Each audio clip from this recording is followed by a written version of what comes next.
First thing you do is to check to make sure that you have a fire extinguisher available when you work on the outboard motor. Get it out of the cabin, make sure that it's charged, and make it available for use. We'll set it right over here. What we're going to do is to make sure we have a fuel supply. Check the fuel tank, make sure it's got gas in it. You can see the gauge. Open the vent on the gas tank. Normally, when you're done sailing, you will close this, but we're going to start the motor, so we'll keep it open. The gas tank out of the way for the moment. That is, you lower the motor to get it ready for use. It's tilted up, you want to tilt it back down to vertical. You must be in forward gear for this. You reach down and grab a latch down behind. Tilt it up.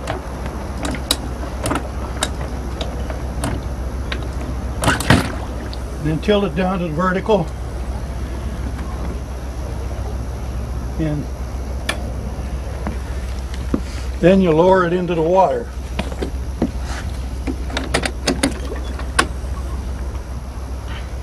To attach the fuel tank, the fuel line from the tank to the motor, pull off the protective cover, place it on there, push in firmly, make sure it's connected.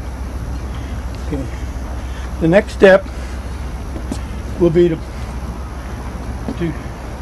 pump the fuel pump. To get fuel, make sure that the fuel line is full and feeding the engine. You squeeze it just a couple of times until it feels firm.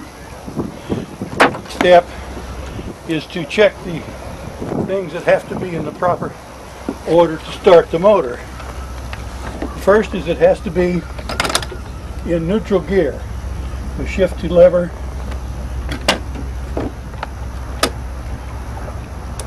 forward, neutral, reverse. Make sure it's in neutral. And next you make sure that the deadman switch is connected here. If this is not connected, the engine won't run. If you can pull it out, you'll kill the engine. Conversely, if you don't put it back in, it won't run.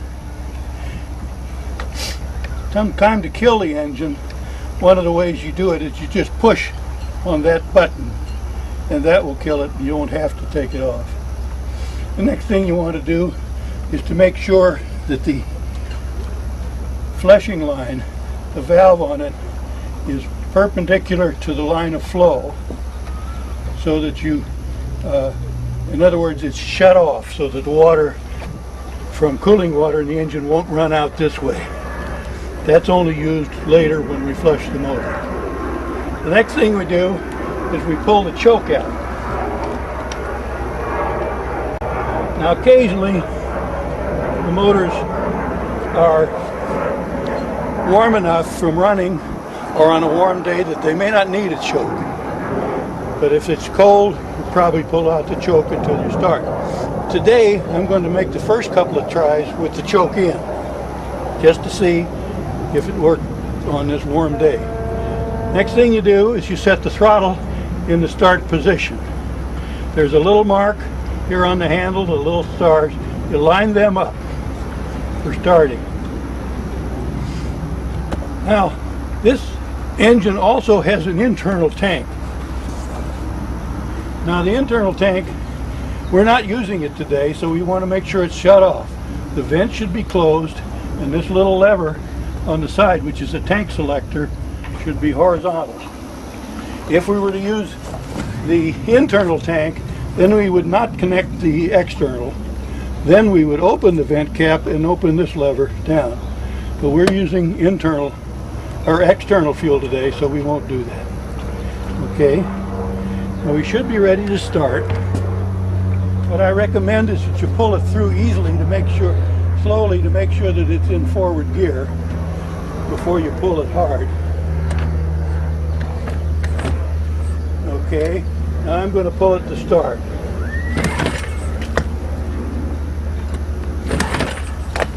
Okay, it didn't start on those 2 pulls, so that tells me I need choke. I'm going to choke it.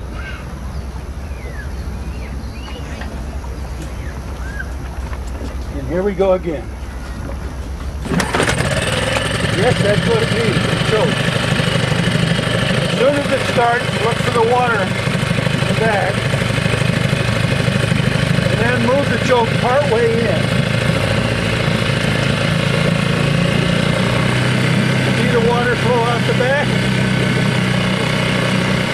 And you idle down just a little bit. You let the engine warm up.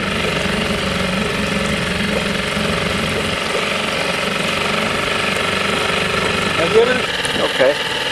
Sometimes when you're going to take the boat out, you want to make sure that it's working correctly. You can practice shifting into and out of gear while the boat is still firmly tied to the dock. The way you do that, same way you would do if you were normally going out. You idle down, put it in reverse gear, and turn it back up. You can see it's pulling backwards on the boat.